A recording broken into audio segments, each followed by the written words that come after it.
Sir जो ईमानदारी से काम करता है उसको दुख भी होता है। सर रोइए मत। मैंने विशाली से हमेशा उनका सहयोग किया, लेकिन उन्होंने मुझे इतना बड़ा आरोप लगाया कि मैंने अशोक किया उनके ऊपर। इस बात से मैं दुखी हूँ सर, और कोई बात नहीं। मेरे साथ इस वक्त अजय मिश्रा जी मौजूद हैं। अजय मिश्रा जी, विशाल जी का कहना है कि उन्होंने कोई पर्सनल नहीं था, उन्होंने ऐसे ही उस चीज को लिख कर दे दिया। अब बड़े भाई हैं, कुछ भी कह सकते हैं सर, मैं उनको कुछ नहीं कहूँ, लेकिन मैं उनके आरोपों से दुखी हूँ, बस यही कह सकता हूँ। मैं दुखी हैं आप? बहुत ज़्यादा दुखी हूँ और आत्मा से कष्ट है कि उन्होंने मेरे ऊपर ऐसा आरोप लगाया है। उन्होंने आरोप लगाए हैं आप पर? बिल्कुल सर, मैं उनसे दुखी हूँ, बड़े भाई हैं, लेकिन मुझे इस बात का दुख है कि उन्होंने मेरे साथ ऐसा किया जो है। आपको उम्मीद नहीं थी? बिल्कुल उम्मीद नहीं थी कि वो मेरे साथ ऐसा करेंगे। उन्होंने कई सारी आपकी ईमानदारी पर भी सवाल उठाए हैं लेटर में। ये तो मुझे दुख है सर, जो कि मैंने पूरी ईमानदारी से, जब से लगा हूँ मैंने ईमानदारी से ही काम किया है। ये मैं और मेरी आत्मा और भगवान, इसके अलावा कोई नहीं जानता है। आरोप तो दुनिया पे लगते हैं सर, मैं आरोप को नहीं मिटा सकता हूँ। आरोप लगाएं लोग, लेकिन मैं जानता हूँ कि मैंने कोई भी किसी के साथ धोखा नहीं किया है। उनका कहना है कि चीजें सही से हो नहीं पा रही थी, इसके बाद ये निर्णय लिया गया और फिर लेटर दिया गया। मैं बड़े भाई हैं, उनको कुछ नहीं कह सकता। जो वो कह रहे हैं वो मैं मान लूँगा, लेकिन मेरी आत्मा बहुत दुखी है। अब भगवान ही इसका फैसला करेंगे। न्यायालय से मैं न्यायालय को मैं भी कुछ नहीं कहूँगा, ना उन्हें कुछ कहूँगा।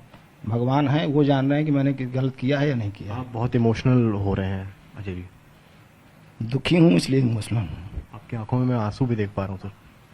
सर जो ईमानदारी से काम करता है उसको दुख भी होता है। सर रोइए मत।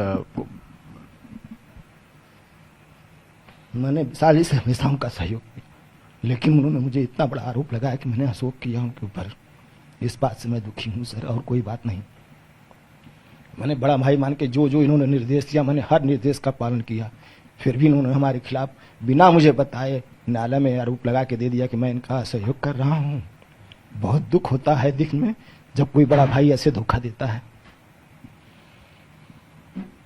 आप रोइए मत। मौखिक तौर पर भी आपसे कुछ कहा था उन्होंने? आप कुछ भी नहीं सर, मैं 12 बजे तक जिनके निर्देशों का पालन करके मैं अपनी रिपोर्ट तैयार करता रहा, और इसके बाद सुबह पता चला कि इन्होंने मेरे ऊपर आरोप लगाया कि मैं असहयोग कर रहा हूँ। बहुत दुख हुआ सर, आत्मा से दुखी हूँ। कल मैंने कल खाना नहीं खाया, आज भी नहीं खाया हूँ मैं। मेरा पूरा परिवार डिस्टर्ब रहा, मेरे मान सम्मान के साथ इन्होंने खिलवाड़ कर दिया। ईमानदारी से काम करने का यह नतीजा मिला है। मैं बड़े भाई हैं, प्रणाम करता हूँ, लेकिन सर आपने मेरे साथ अच्छा नहीं किया। ये पूरी ईमानदारी को मेरा आपने धोखे रख दिया सर। मैं ईमानदारी से काम करने का यह नतीजा होता है, पहले समझ में आया कि बड़े भाई भी ऐसा कर सकते हैं।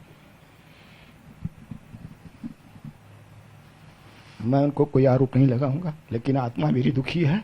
मैं जानता हूं कि मैंने उनके साथ कोई असहयोग की भावना नहीं रखी, न ही मैंने उनको कभी ऐसा किया कि मैंने किसी भी निर्देश का पालन न किया हो। पूरी जो है वादी पक्ष भी है, प्रतिवादी है, कोई भी कह दे कि मैंने इनके निर्देशों का पालन नहीं किया है। मुस्लिम पक्ष ने पहले आप पर आरोप लगाया, फिर उन्होंने भी लेटर दे दिया। सर वो तो खत्म हो गया था ना। मैं मुस्लिम पक्ष से दुखी नहीं हुई है, मेरे बड़े भाई हो के मेरे ऊपर ऐसा आरोप पाया, इससे ज्यादा आत्मा को कष्ट कुछ नहीं हो सकता सर। वो तो दूसरे थे, गराए थे, ये अपने हो के मेरे ऊपर ऐसा आरोप लगाए हैं।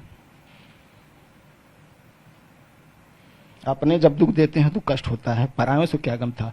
न्यायालय अगर मुझे हटा देती उस समय मेरे कोई गम नहीं होता, लेकिन जो आज मेरे साथ हुआ ये मेरी आत्मा पे दुख है। मैं किसी को दोषी भी नहीं बनाऊंगा, न कहीं कुछ कहूंगा, लेकिन इसका फैसला भगवान और मैं दो लोग जानते हैं कि मैं कहाँ गलत हूँ और कहाँ सही हूँ, और फैसला भी भगवान ही करेंगे, दूसरा कोई नहीं करेगा। वो तो कह रहे हैं कि अभी भी आप टीम के मेंबर हैं और अभी भी रिपोर्ट देंगे आप साथ में उनके जाके। सर मैं उनका प्रणाम चरण स्पर्श करता हूँ, मुझे क्षमा कर दें सर। मैं सामान्य परिवार से बिलोंग करता हूँ, मुझे सामान्य रूप से जीने दें सर। जो है जो अपमान हो चुका उसको पुनः न करवाएं, केवल इस मामले को ही शांत कर दें।